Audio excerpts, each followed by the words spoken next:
E aí, cara, estudou bastante para a redação do Enem? Não? Cabeção, hein? Brincadeira, hein? No vídeo de hoje, a gente vai dar todas as dicas, todas as orientações para você fazer o quê, Daniele? Uma redação? Nota 10, galera. Uma redação nota 1000, mais do que Nota nota 1000. 10, uma redação show de bola. E para esse programa, nós vamos usar várias redações que tiraram nota 1000 para servir como exemplo. Aliás, falar para a galera, Dani, que todas as redações que nós vamos mostrar aqui no programa de hoje vão estar disponíveis aqui embaixo na descrição do vídeo, tá legal? Esse ano nós tivemos mudança na prova do Enem. A prova de códigos e linguagens vai ser junto com a prova de humanas. Cara, isso é muito bom, porque vocês vão poder usar os textos de sociologia, filosofia, de história, para tirar dados, informações, para se inspirar para fazer a redação. Primeira coisa, pessoal, lê a proposta de redação antes de tudo. Tem até uma proposta de redação aqui para mostrar para vocês. Olha lá. Repara que é uma folhinha só, gente, dá para ler rapidinho. E você lendo a proposta de redação logo no início da prova, você já vai saber o que você pode, durante lá a resolução das questões, ir buscar um dado, buscar uma opinião que você pode usar como argumento na sua redação. Exatamente. E quando você estiver lendo a prova, você vai buscar essas informações para se inspirar para escrever a tua redação. Para quem não sabe, gente, a redação do Enem ela é corrigida de acordo com 5 competências, tá bom? Cada uma dessas competências ela vai de 0 a 200 pontos. É importante, pessoal, ler a prova toda por causa da competência número 2. Compreender a proposta de redação e aplicar das várias áreas de conhecimento para desenvolver o tema. Justamente história, filosofia, sociologia. Se você conseguir linkar essas disciplinas com a sua redação, golaço, gente. Lembrando, pessoal, que o tempo recomendado para você fazer a tua redação é de 50 a 60 minutinhos. No dia da prova, você vai ter 5 horas e meia para fazer a prova de códigos e de humanas, mais a redação. Se você reservar 50 a 60 minutos para a redação, você vai ter mais ou menos 3 minutos para resolver cada uma das 90 questões do exame. Então pensa bem, se você demorar mais de 60 minutos para fazer a redação, isso vai reduzir o seu tempo para fazer a prova. Comprometer justamente o tempo que você tem para fazer as questões. E você precisa de tempo, porque você tem que ler textos para fazer, você tem que pensar a respeito do texto. E 3 minutos é o tempo recomendável por questão, tá? Gente, qual é a primeira coisa que o corretor vai olhar na redação de vocês? Vamos parar para pensar. Você está andando para a rua e você vê a menininha passando. Qual é a primeira coisa que você pensa, gente? Que menina inteligente, Nossa, gente. Nossa, que menina cheia de cultura. Que personalidade marcante. Gente, pelo amor de Deus, né? Vamos falar a verdade, gente. A primeira coisa que a gente vê é a aparência. Exatamente. E a mesma coisa acontece com a tua redação. A primeira coisa que o seu corretor vai fazer é passar os olhos em cima da sua redação. Ele nem vai ler, mas ele vai observar se o parágrafo está certo, se a caligrafia está boa, se tem muita rasura. E se as tuas palavras estão muito agarradas umas nas outras, entendeu? Que dá aquela impressão que você está tentando espremer o máximo de coisas possível. E, gente, vai ser igual o exemplo da menina passando na rua, né? Se a menina, coitada, estiver muito desajeitada, estiver muito desarrumada, provavelmente você não vai querer conhecer o conteúdo dela. E com o corretor da sua redação é a mesma coisa. Ele vai pegar a tua redação. Se tiver cheia de rasura, mal escrita, mal paragrafada, ele vai pegar para corrigir com má vontade. E aí se aplica exatamente aquele ditado, né? A primeira impressão é a que fica. O parágrafo, pessoal. Tem pessoas que usam o dedinho e colocam lá na frente para começar esse parágrafo e acompanhar o quê? Todos os demais.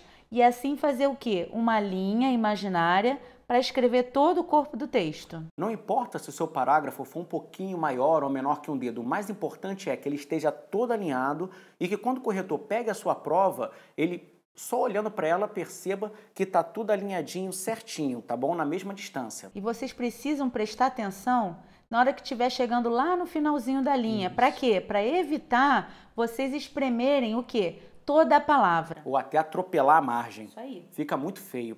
Nessa hora, gente, entram as regras de separação silábica. Você está chegando no final da linha. Você já sentiu que aquela palavra não vai caber na pauta?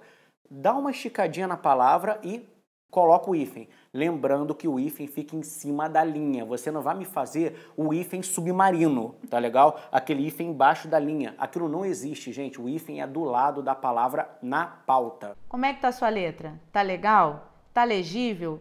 É cursiva, aquela que dá a mãozinha? Não é muito bom você fazer a redação em letra de forma, gente. A Dani, que já foi professora aí primária, sabe muito bem das dicas, né? Como é que é, Dani? Tem que ter uma letrinha andando a mãozinha para outra? É, o ideal justamente que o quê? Que elas se conectem o quê? Pela mãozinha, não sejam o quê? Separadas. E se você errar? Acabou de escrever uma palavra e errou. Aí E você aí? pega e me faz aquele cagalhão em cima da palavra, arriscando tudo que parece estar pichando o muro, né? De jeito nenhum, pessoal. Simples. Faz o quê? Faz um traço exatamente em cima da palavra e reescreve a palavra o quê? Corretinha do lado da que você errou. Vou mostrar inclusive aqui embaixo na tela o exemplo de uma das redações nota 1000 de que eu falei e ela tem justamente um erro. Vocês reparem que ela não foi despontuada, ela ganhou nota 1000. Por quê? O candidato fez um risco e escreveu a palavra corretamente ao lado. E não foi penalizado. Vamos começar a escrever nossa redação? A primeira coisa que vocês têm que decidir é se a sua redação vai ou não ter um título. Gente, pelo amor de Deus, o título não pode ser o tema da redação. De jeito nenhum, pessoal. O tema é uma coisa, o título é outra. Se você não bolou um título muito bom, nem coloque. Agora uma dica para o título, tá bom? Tenta linkar esse título com a sua conclusão. Ah, professor Marcel, mas eu já tenho que estar pensando na minha conclusão agora? Sim, já tem.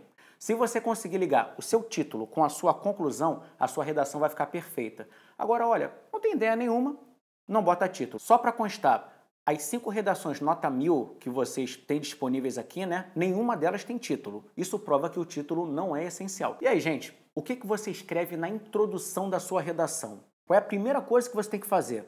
Você precisa problematizar. Senão, né, Dani, você não vai ter o que escrever depois. Exatamente, você precisa de um assunto e ele tem que estar problematizado. E para ilustrar, nós vamos pegar uma das redações nota 1000, que é da aluna Júlia. Júlia. É uma redação de quando, Dani? De 2016, do ano passado. Isso aí. Vamos ver qual é a afirmação que ela faz logo de cara. Lê pra gente, Dani. Vamos lá, pessoal. O Brasil é um país com uma das maiores diversidades do mundo. Os colonizadores, escravos e imigrantes foram essenciais na construção da identidade nacional e também trouxeram consigo suas religiões. Repararam, gente, como é que ela demonstra um conhecimento sobre o tema? Ela começa com uma afirmação mostrando vários fatos, né, que já vão embasar o desenvolvimento dela. Agora repara, gente, que ela vai dar uma pausa, um ponto continuativo e vai entrar o quê? Com uma conjunção adversativa. Gente, essa é uma técnica muito legal para você desenvolver a sua problematização. Por quê? Você fez uma introdução, porém... Agora você vai problematizar essa sua afirmação. Quando ela usou a palavra porém, que é essa conjunção adversativa, para problematizar, né, a introdução dela, ela atendeu a competência número 4, que é o seguinte: demonstrar conhecimento dos mecanismos linguísticos necessários para a construção da argumentação. Vamos continuar a leitura? Vamos lá então. Então vamos lá, pessoal. Porém, a diversidade religiosa que existe hoje no país entra em conflito com a intolerância de grande parte da população. E para combater esse preconceito, é necessário identificar suas causas, que estão relacionadas à criação de estereótipos feita pela mídia e a herança do pensamento desenvolvido ao longo da história brasileira. Gente, olha que legal que ela fez. Ela não só problematizou, como na própria introdução, ela já começou a mostrar qual vai ser a solução para o problema que ela levantou. Ah, Marcel, mas já começa a escrever a conclusão? Sim. Você já na introdução da sua redação, você já dá pistas de qual vai ser a sua intervenção para resolver o problema. Então, galerinha, terminaram a introdução? Agora vamos embora para o desenvolvimento. É aqui que vocês vão ter que provar aquilo que vocês afirmaram em cima na introdução. Para isso, gente, vocês vão precisar de dados, de argumentos, de fatos, de estatísticas, tá bom? Tudo isso para poder provar o que você afirmou ali em cima.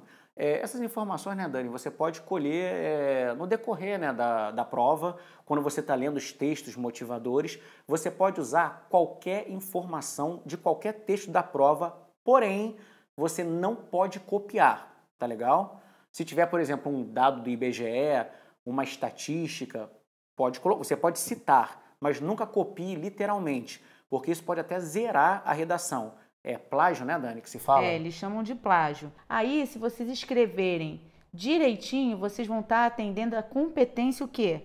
Número 3. Desculpa.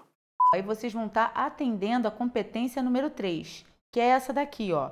Selecionar, relacionar, organizar e interpretar informações, fatos, opiniões e argumentos. Exatamente o que o Marcel falou. Vocês vão pegar e exemplificar através de fatos, bem organizados e estruturados, o quê? O texto de vocês. Vamos lá então, gente, quais são os erros mais comuns no desenvolvimento? Primeiro, você encher a sua prova de argumentos e não desenvolver nada, tá? Fica uma porcaria, fica uma prova prolixa que não diz coisa alguma. Qual é a sugestão que a gente dá? Quantos argumentos, Dani, pelo menos? De no mínimo 2. 2 argumentos. Tá? Você pode até chegar a 3, mas o ideal é que seja 2 bem desenvolvidos. Sim, porque 2 argumentos, gente, é mais do que suficiente para você poder defender a ideia que você levantou na introdução, tá? Importante, cada argumento em um parágrafo, tá bom? Nunca misture, gente, nunca misture. Não faz aquela salada que começa a vir um monte de ideia na sua cabeça e você vai jogando tudo no mesmo parágrafo. E nunca faça o quê, gente? Aquela lista de enumeração. Nossa! Problemas no hospital, problemas na saúde, na educação, jamais lista de enumeração. Fica com a maior cara de que você está enchendo linguiça. Lembram que uma das exigências é a competência número 2? Que tem que citar fatos históricos de outras áreas de conhecimento. Pois é, gente, a gente vai mostrar para vocês agora um exemplo de uma redação nota 1000 que vai mostrar exatamente como é que isso funciona. Pegar um fato histórico e colocar no seu desenvolvimento. Vamos lá? Vamos lá. Prova disso é a presença da não aceitação das crenças alheias em diferentes regiões e momentos históricos, como no Império Romano Antigo, com as perseguições aos cristãos, na Europa medieval, com as cruzadas e no Oriente Médio com os conflitos envolvendo o Estado Islâmico. Gente, muito legal. Aqui no caso ele foi até a disciplina de História e citou um fato recente, né, cara, do Estado Islâmico. Ou seja, o sujeito demonstra que tem conhecimento das aulas de História e que ainda por cima está antenado nas notícias do mundo. É um desenvolvimento perfeito, tá? Uma dúvida, gente, de muitos alunos é como começar a ideia seguinte, tá legal? No desenvolvimento. Para isso servem as conjunções. Eu vou dar aqui para vocês alguns exemplos, tá? Você acabou de fazer uma afirmação e você vai continuar o mesmo raciocínio. Como é que você começa a oração seguinte? Você pode usar, olha lá, dessa forma, desse modo, somado a isso e continua desenvolvendo o seu pensamento. As conjunções adversativas também são muito úteis. Por quê?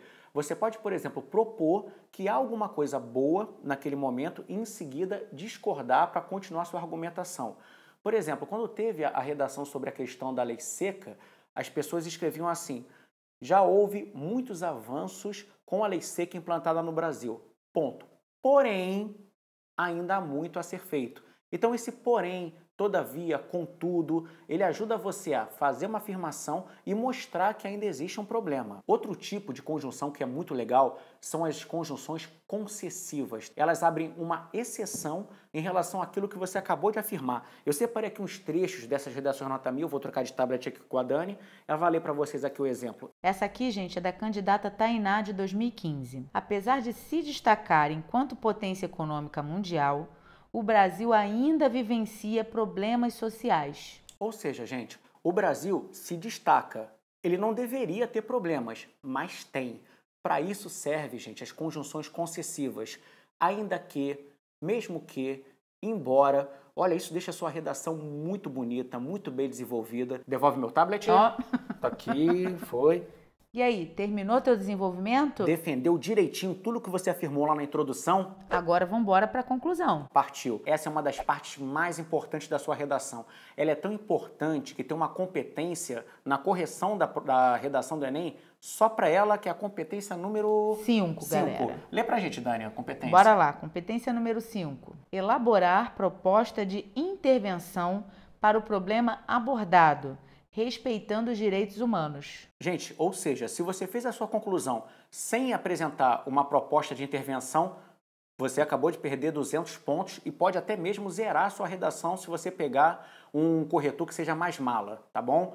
Outra coisa, gente, respeita os direitos humanos, tá? Ainda mais, gente, nessa época aí de ideias de extrema direita, muito cuidado com coisas do tipo sugerir pena de morte, ideias preconceituosas que dizem aí, né, que as pessoas mais pobres merecem menos ou que não merecem os programas sociais. Bandido bom é bandido morto, nunca isso. Gente, isso zera a sua redação, então não faça isso. Sempre respeite os direitos humanos. Uma ótima dica para uma conclusão bem legal é você pegar e o quê? Amarrar ela diretamente na sua introdução. Faz de conta que não tem desenvolvimento. Comece a escrever essa conclusão como se ela fosse uma continuação da introdução. Vocês lembram, gente, que lá em cima, quando terminou a introdução, a gente deixou aquele rabicho que já dava uma ideia do que seria a sua conclusão? Puxa dali e começa a escrever. Se você amarrar as duas coisas, conclusão perfeita. Lembrando que a sua proposta de intervenção, que tem que trazer aí uma solução para todo o problema que você levantou, tem que ser feita por alguém. A gente vai deixar aqui a dica das 3 entidades mais citadas nas redações, inclusive nas 5 redações nota 1000 que nós separamos para vocês. São elas, Dani? Vamos lá, gente. Poder público, sociedade e escola. Coloquem sempre esses 3, né? Foi o que a gente viu nas 3 redações. Poder público, governo, estado, prefeitura, a sociedade de maneira geral, a escola, a educação, como entidades que vão vir resolver aquele problema que você levantou. Lembrando, gente, que não basta você citar a instituição. Você tem que explicar como que ela vai fazer a intervenção e, mais importante, com que objetivo, tá? Não basta você falar assim, o governo tem que ajudar, a escola tem que ensinar. Vai ajudar? Como? Com que objetivo? Como que essa ajuda do governo vai propiciar a solução do problema? E como alternativas, a gente também pode citar a mídia e as grandes empresas. Sim, eu acho muito legal esse lance de falar das mídias, né, em plena época da internet, onde as redes sociais formam opinião. Se você quiser aí atribuir um pouco de responsabilidade ao Facebook, ao Instagram, ao WhatsApp, eu acho muito interessante, né? Mostra que você está antenado. Às vezes você colocando aí uma coisa inovadora, você pode conseguir uma nota melhor, mostra que você é criativo. Foge do tradicional, né? Isso aí. A gente vai falar sobre as conjunções conclusivas, aquelas palavrinhas que você vai usar lá na conclusão. Tá? Assim, para introduzir, né, o seu parágrafo, como é que você começa o parágrafo de conclusão? Tem umas sugestões aqui, né? Vamos ver. Vamos lá. Visto isso, aí começa a escrever a conclusão. É necessário, pois, vírgula, continua. Portanto, vírgula. Diante disso, vírgula. São boas maneiras aí de iniciar o seu parágrafo de conclusão. Agora a gente vai ler com vocês um exemplo aí de uma conclusão de uma redação nota 1000. É necessário, pois, que se reverta a mentalidade retrógrada e preconceituosa predominante no Brasil. Para tal, o Estado deve veicular campanhas de conscientização na TV e na internet que informem a população sobre a diversidade religiosa do país e a necessidade de respeitá-las. Estas campanhas também podem, para facilitar a detecção e o combate ao problema, divulgar contatos para denúncia de casos de intolerância religiosa. Concomitantemente, é fundamental o papel da escola de pregar a tolerância, já que, segundo Immanuel Kant, o homem é aquilo que a educação faz dele. Portanto, a escola deve promover palestras sobre as diferentes crenças do país, ministradas por especialistas nas áreas ou por membros dessas religiões, a fim de quebrar estereótipos, preconceitos e tornar os jovens mais tolerantes. Reparem, gente, que ele apontou, né, o governo e a escola e explicou muito bem como cada uma delas ia agir. Só faltou a gente falar da competência número 1 para a correção da redação do Enem. Sendo que essa competência, gente, nós pressupomos que vocês já estejam carecas de saber que é o respeito à norma culta. Ou seja, respeitando o quê, Dani? Bem, gente, acentuação gráfica, pontuação, concordância nominal e verbal, fazer o uso correto da crase, né? Você não pode escrever, gente, da maneira como você fala, tá legal? Então, muito cuidado, né? Eu tenho observado algumas redações de alguns alunos, alguns vícios do tipo, escrever assim, olha, isso aqui é mega importante. Você não pode usar essa palavra mega. É super legal que o governo Não pode, porque são oralidades. A forma de você escrever não é a forma de você falar. Na dúvida de escrever determinadas palavras, né, as palavras difíceis, que às vezes a gente acha que vai estar embelezando o texto, simplificar. E sempre que você tiver aquela dúvida de como escrever uma determinada palavra, usa sempre o quê, gente? O sinônimo. Se você não sabe como escreve, procura uma palavra parecida, não me vai inventar moda. Bom, gente, só falta uma semana para a prova. Como você pode se preparar para a redação durante essa semana? Lê de tudo, pessoal, principalmente textos jornalísticos. Desse, gente, vocês procurem as colunas e os editoriais. Por quê?